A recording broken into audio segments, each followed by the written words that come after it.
The Nigerian Red Cross Society says it has set up an emergency appeal to raise $29 million to address the rising food insecurity in parts of the country. This response will reach 1.5 million vulnerable people with cash assistance and critical nutrition that will allow them support their household needs.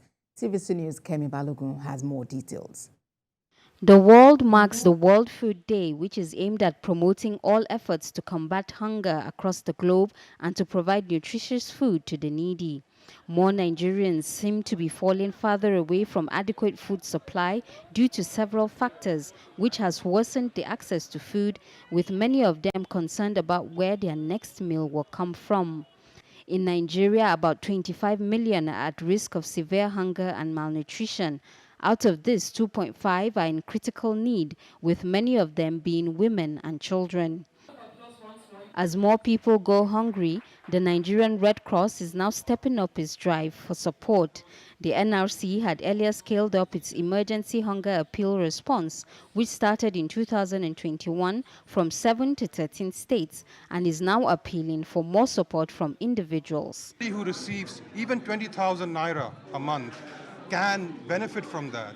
And if you are able to save and give 20,000 naira or 50,000 naira, I implore you that you should look out to Nigeria Red Cross and give it to us so that we can pass it on to your fellow Nigerians. With 200 million population, even if 5 million, 10 million people, Nigerians decided to give even 1,000 naira, right? I think it will make a huge difference. This media cafe is opening up discussions on this rising issue of food insecurity.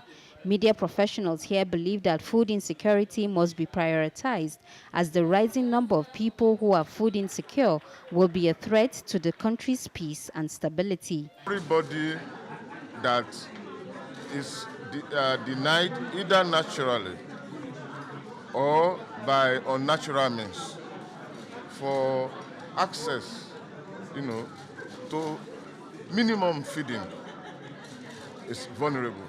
Insecurity is becoming a very big challenge.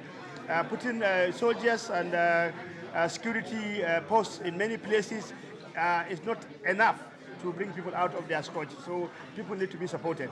President Bola Tinubu declared a state of emergency on food insecurity in July and ordered the immediate release of fertilizers and grains. Kemi Balogun, TVC News, Abuja.